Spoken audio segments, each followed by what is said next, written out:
The first vibration came as I zipped my suitcase shut. Then another. Then dozens. The phone lit up like a small, desperate storm. Messages, calls, video notifications, all flashing her name. Anna. 5 minutes earlier, I'd booked a one-way ticket to Paris. No return, no explanations, just a clean cut. I hadn't even reached the taxi when the first voicemail came through. Then her brother, then her mother, then people who hadn't looked me in the eye since the reunion, all begging, all panicked, all too late. The smell of coffee still haunted me, burnt, acidic, clinging to my skin long after I washed it off that night.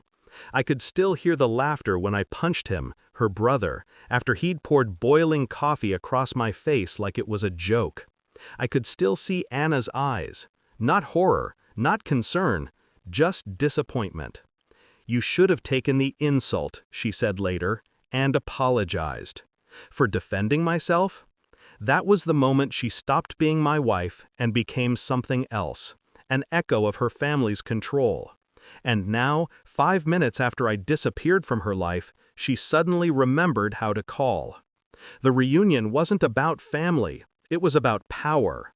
Anna's family lived on reputation, polished smiles, practiced empathy, and cruelty wrapped in civility. Her brother, Ethan, was the golden one, the charmer, the one who never did anything wrong. When he spilled that coffee, everyone laughed, even her. That laugh was the first betrayal. Small, but it opened something in me, something I'd buried for years. At home, the silence was worse than the laughter. She refused to look at me. She said I'd embarrassed her, that Ethan didn't mean it. I asked if she even saw the burn. She said, "Stop making everything about you." That's when I noticed her phone, how she kept it face down, how the screen flashed late at night when she thought I was asleep.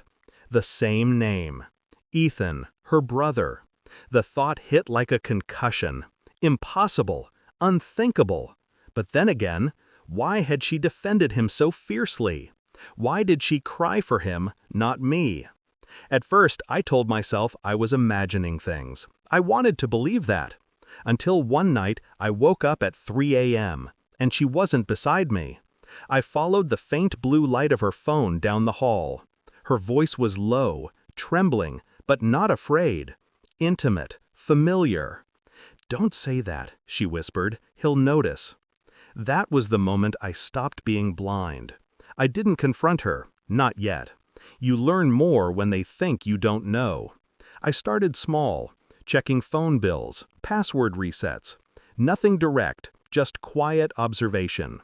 Ethan's number appeared too often, too long, at hours that made no sense. I tested her once, mentioned him casually at breakfast. She flinched. Barely noticeable, but enough. My skin healed from the coffee burns, but the wound inside grew sharper, cleaner, more deliberate. A week later, I found what I needed. A hidden folder in her phone's cloud backup.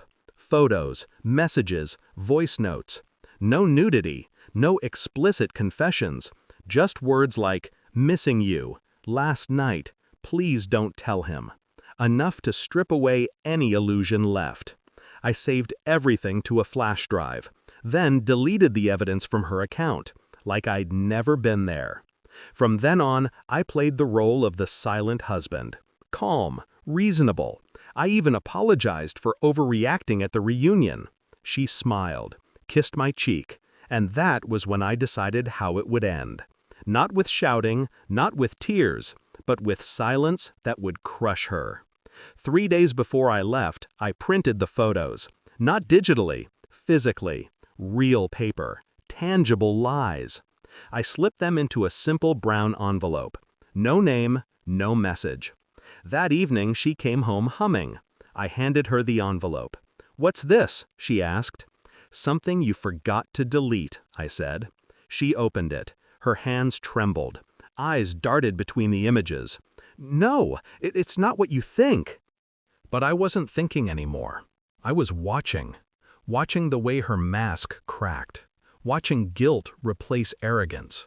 watching truth crawl out of her like a sickness. She tried to cry, to touch me. I stepped back. Her voice broke, pleading now. "Please, it wasn't—" "Stop," I said quietly. And she did. For once, she obeyed. The next morning, I packed one suitcase, just the essentials: passport, flash drive, money. I left the wedding ring on the kitchen counter beside a single note: "You should have taken the truth." Then I bought the ticket. One way, Paris. 5 minutes later, the phone started. 215 messages. She called from every number she could find. Texts flooded in. "It's not what you think. Please, I'm sorry, I'll explain." But I'd already stopped reading. In the airport lounge, I listened to her final voicemail. "I didn't mean for it to happen. Please, just talk to me. You can't leave me like this." Her voice cracked at the end. Not from love, from fear. Fear of being exposed. I sent the flash drive to her father before boarding. Subject line: "Family matters." That was all. As the plane lifted, the city below became smaller. So did she. I thought I'd feel rage or satisfaction, but there was only stillness. Not peace, just absence. Like cutting out a tumor and realizing the silence inside you is the sound of healing. Somewhere her family was breaking apart. Somewhere she was realizing that control had always been an illusion. I closed my eyes. The hum of the engines was steady, predictable. For the first time in years, no one was talking. No one was explaining. No one was pretending. Just me, alone, free. I opened my phone one last time. Her last message sat unread. "Please, come home." I deleted it and smiled at the quiet. I didn't leave her behind. I left the man who kept forgiving her.